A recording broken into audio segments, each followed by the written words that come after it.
Welcome to Moya Parent School and Kindergarten, situated in Kampala City with modern, well-equipped facilities plus extensive playing fields and amenities. Moya Parent School believes that a better future lies where children know how to find and create balances in themselves and the world around them.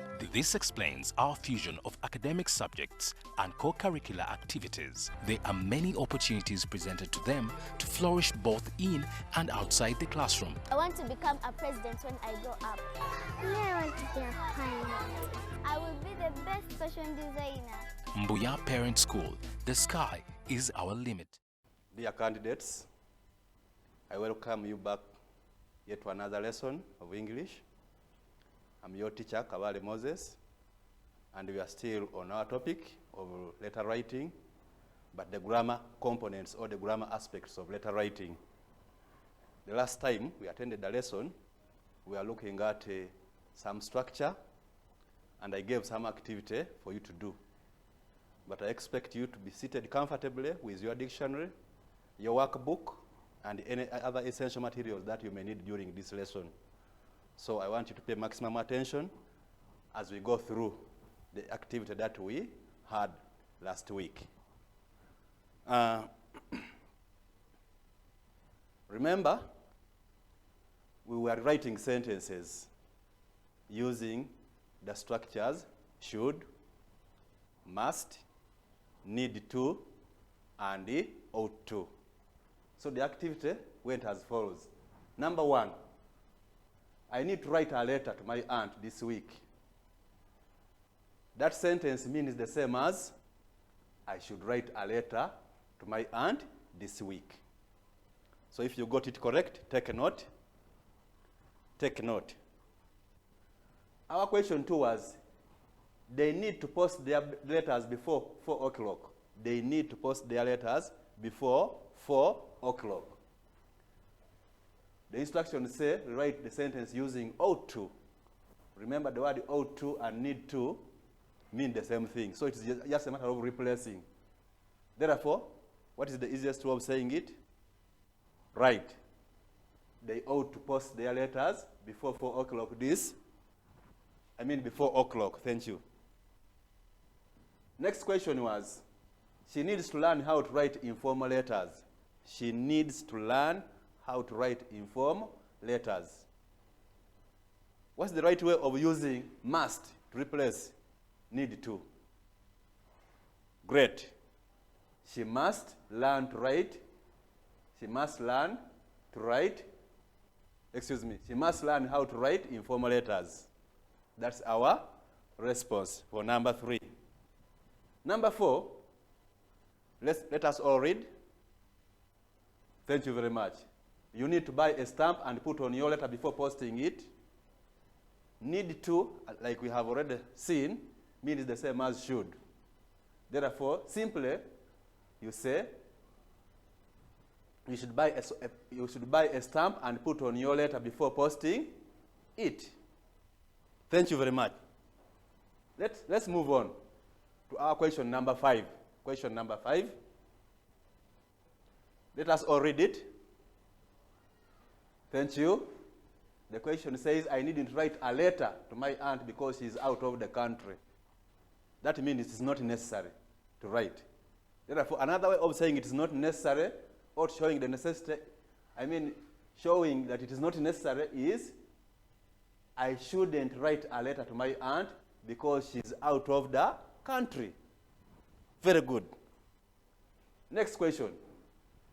They needn't post their letters because the postmaster is going to take them. Remember, there are times when we write our letters and there is an official from the post office who picks them at our doorsteps. So we are assuming he's going to come and pick them. The instruction was use ought. They needn't post their letters because the postmaster is going to take them. It is the same as saying they oughtn't to post their letters because the postmaster is going to take them. Remember, when you use that word ought, you must be very careful. Okay, with the preposition to. Move on. Number 7. Read question number 7. Thank you very much. It wasn't necessary for me to speak to the head teacher. Means the same as it wasn't necessary means I already did what? Spoke. It is in the past. It wasn't necessary for me to speak to the head teacher. Means it's the same as I didn't need to speak to the head teacher. That sentence means the same as it wasn't necessary for me to speak to the head teacher. Should we move on? Thank you very much. Number 8. You read my letter, but it wasn't necessary. You read my letter, but it wasn't necessary. By the way, it is bad manners for a person to read another person's letter. Okay? So here, simply, we say, you shouldn't have read my letter. I'm warning you for something that you already did, which was not necessary. That's what we call as removing the necessity. Let's move quickly. The next question. Number 9. James wrote wrong spellings. James wrote wrong spellings. I think that was not necessary. So to remove the necessity, we say, James needn't have written. James needn't have written wrong spellings. Are you following me? Thank you very much. Number 10, it is necessary for us to know all the parts of our letter. It is necessary. Here there is no removal of necessity. It is necessary. It is necessary for us. It is necessary for us. That is the same as saying we ought to know. We ought to know all the parts of a letter. We ought to know all the parts of a letter. That means the same as it is necessary for us, the subject us, to know all the parts of a letter. Thank you very much. Move on. Move on. Number 11.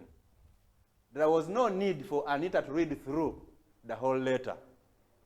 There was no need for Anita to read through the whole letter. The instruction says, use needn't have. Remember, the subject is Anita. Therefore, what do we say? Right. We say, Anita needn't have read through the whole letter. Clap yourself. Thank you very much. Question 12. Moses needed to include the reason for writing the letter. It was necessary for Moses to include the reason for writing the letter. That's what it means. To include the reason for writing the letter. Oh, the instruction is already telling us to use the word necessary. And I've already given the answer. What is the answer once again? It was necessary. It was necessary for Moses to include the reason for writing the letter. Move on. Move on. Number 13. It was wrong for you to make such a silly mistake. It was wrong for you to make such a silly mistake. Okay? The subject is you. It was wrong for you. Therefore, if we are told to use didn't need, how would we say it? We would say, you didn't need to make such a silly mistake.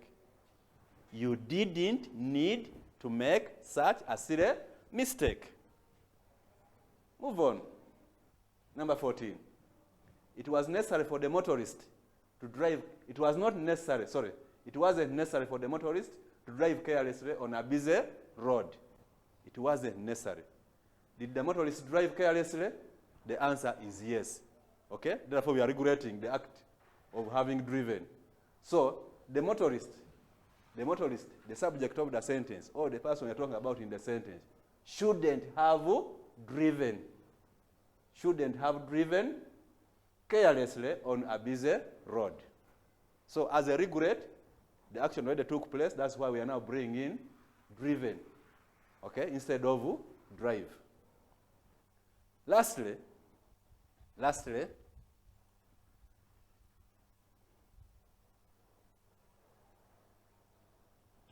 the head teacher punished the innocent boy.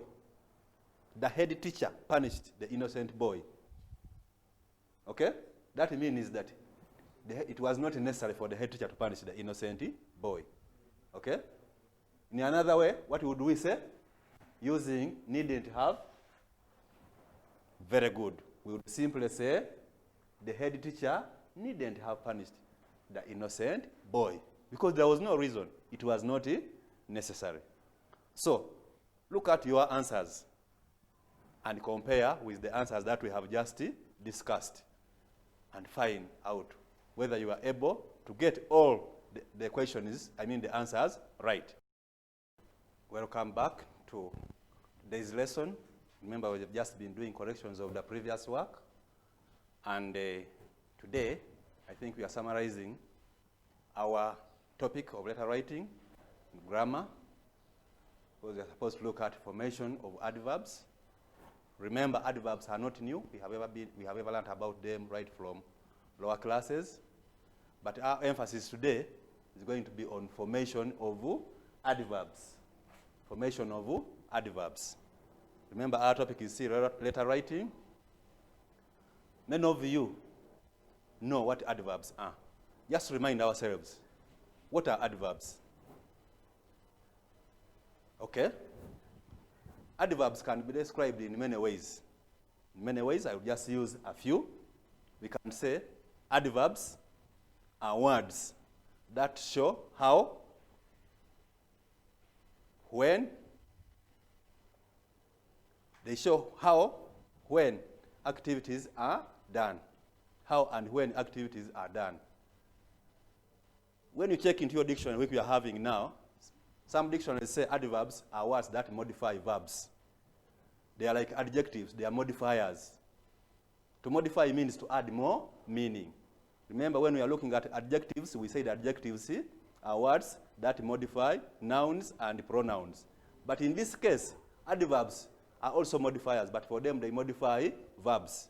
To modify is simply to add more meanings. Okay? So let's look at a few definitions here about adverbs.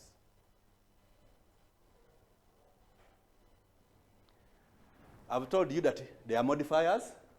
One of the definitions says that an adverb is a word that adds more meaning. To add more meaning simply means the same as modifying.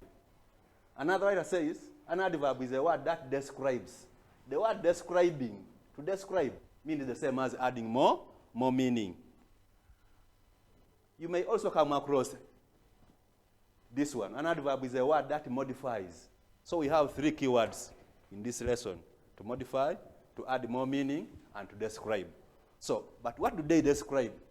Adverbs describe verbs. They describe verbs. They don't describe nouns and pronouns. Those which describe nouns and pronouns are adjectives. Do you remember that?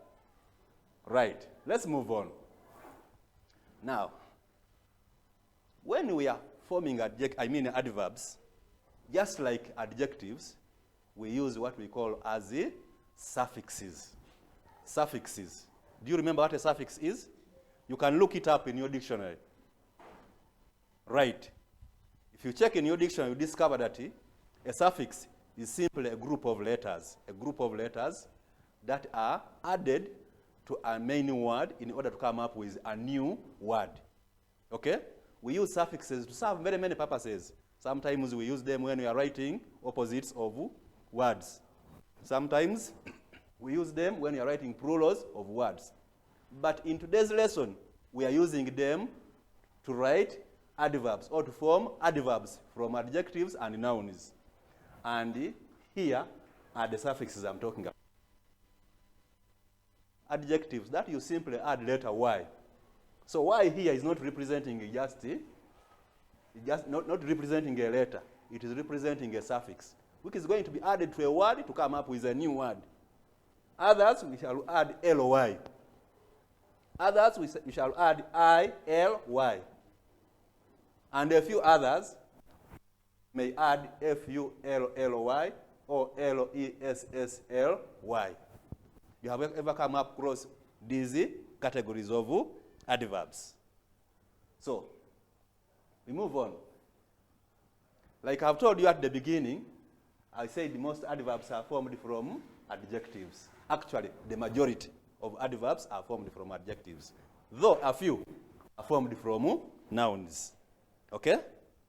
How do they form? How do they form? I've already told you about the suffixes, which are already here, and we are going to look at a number of examples, briefly, to see how they form. Okay? Sometimes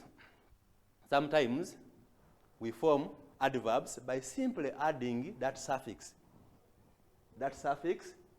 L and Y. L and Y. When you look at these words which are put for you on this table, you discover that the majority of them, if not all of them, are adjectives. They are adjectives. But in case you wanted to change them into adverbs, the simple logic is you simply add suffix L and Y. Okay? For example, the word clear. If you want to make it an adverb, you just simply add letter L and Y. So what will it become? Very good. It will become clearly. Look at the word accidental. Have you seen the word accidental? Yes, the word accidental is an adjective coming from the word accident, which is a noun. Now, if you add L or Y, what new word are you going to come up with? Right. It is going to become accidentally. And when it changes to accidentally, it has now changed into an adverb. Okay? Look at the word cheerful. Look at the word musical. Eager. By the way, the majority of adverbs are formed using this prefix. I mean using this suffix, L and Y. Okay? Take your time and read through. And take your time and add other adjectives that can be changed into adverbs using that suffix ly, in addition to these ones on my list. Okay. I was explaining, remember, the suffixes that we use when we are forming adverbs. And one of the suffixes I talk about is suffix y. Here I have a list of adjectives. These are familiar adjectives. Okay? But what is common among these adjectives is that they all end in letter E. Letter E. For example, comfortable, suitable, miserable, reversible, true, and all of them. You can see they all end in letter E. For adjectives in that category, when you are changing them into adverbs, you simply drop letter E. You letter E and replace it with the suffix y. So the word suitable will become suitably. What about reversible? What about sensible? What about favorable? Simple and true. Okay? The word true will simply be written as truly with T-R-U-L-Y. You see that? Now, there are times when some adjectives, some adverbs, do not end in E, but they also take a letter, suffix Y when we are forming them. There are a number of them, okay? But these ones are special, that's why I put them on the same list, to show you the simple way of changing them into adverbs. Have you got the point? Is that difficult? Very easy. Let us look at another class of adjectives, how they form into adverbs. Here, we have a class of adjectives that are formed into adverbs by simply using suffix I, L, Y. Let us read through. Have you observed anything common among them? Right. What is common among them is that they all end in one letter, Y. Y. Y everywhere. So in such a situation, when you are changing these adjectives into adverbs, you simply remove Y and replace with the suffix I, L, Y. Take note. This is word happy. The word happy is an adjective.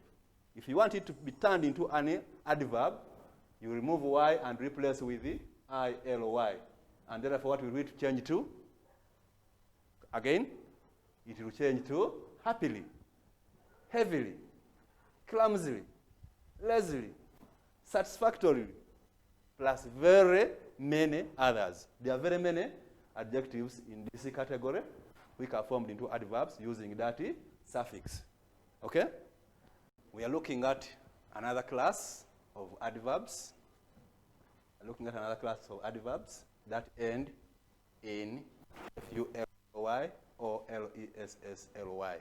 Remember, I've said these ones are working as the suffixes. We say the suffix is a group of letters added to a word in order to come up with a new word. Okay? Now, column here. This column is for nouns. Because remember, most of these words change from nouns to adjectives to adverbs. Take, for example, the word care is a noun. But as an adjective, it becomes careful and sometimes careless. Okay? An adverb. Remember, we said an adverb is a word that describes when or how things are done. Okay? It will turn to carefully or carelessly, depending on what you are talking about, or depending on the situation that you are referring to. Look at the word shame. Shame is a noun. And the adjective formed from shame is shameful. And the adverb formed is shamefully or shamelessly. So on in this column of adverbs, I've given two alternatives because these are situational adverbs. We have hopefully and, hopefully and hopelessly. Pitifully and pitilessly. We have painfully and painlessly. Okay? So, don't mistake that every time you are given an adverb or an adjective that ends in FUL, you simply change to LESS. There are some who cannot apply that principle. For example, if you are asked to write the opposite of the word beautiful, the opposite of the word beautiful is not beautiless, much as it ends in FUL. So we have a few of those adjectives that don't obey this principle of formation. Okay? Have you taken note? Very good. Now, there are times when adverbs are in form of phrases, and those are called adverbial expressions. An expression that represents a single word, okay, that describes how or when something is to be done. For example, I have here, with care. I wrote my letter with care. That means I wrote my letter how? Carefully. So the word with care is an adverbial expression, and the word carefully is an adverb. So I've given a list of adverbial expressions and a list of adverbs. But remember, the list is countless. You can name very many by surprise. Okay? He arrived here by surprise. It means he arrived here surprisingly. Okay? I did it accidentally or by accident. Okay? So when you see those expressions, especially in sentences or texts, it means they are representing adverbs. That's why we are calling them adverbial expressions. Now, before we have an activity, I want you to take note of the spellings of these words. Because very many times, because of the numerous forms of formation, we write these words wrongly. Okay? For example, let us spell the word truly. Truly. Can we go? Very good. It is T-R-U-L-Y. Spell the word comfortably. Comfortably. From the word comfort. Okay? Let's try. Right. C-O-M-F-O-R-T-A-B-L-Y. Very good. Spell the word miserably. Miserably. M-I-S-E-R-A-B-L-Y. The word is miserably. Okay? So, don't forget. Remind yourselves every time how these adverbs are formed using the suffix that we looked at from the beginning of our lesson up to where we are. So, one of the activities I'm giving you during your free time, make fun with words. Use your dictionaries to look up these words. And others which we have not mentioned in our lesson. You'll get amazed to learn that very many times we write these words wrongly. Sometimes because we spell them, sometimes because we pronounce them wrongly. Okay, now, we have some activity to do. And this activity, we are going to use the correct form of the words given in the brackets. Remember, our item we are looking at is adverbial formation, or formation of adverbs. And this is what I'm testing in my activity. Number one, I want us to answer it orally together. Let's read. Candidates must always write their work dash. The word care, remember, is a noun. But in this aspect, they are telling you to change it to an adverb. So what is the adverbial form of the word care? Very good. It can be either carefully or carelessly. But in this situation, can we say candidates must always write their work carelessly? Is that right? It's grammatically correct, but logically wrong. So the right answer would be candidates must always write their work carefully. So the rest of the numbers you are going to answer. Okay? Then we have answered together, number one. Now you are going to answer alone. The rest of the numbers up to 10.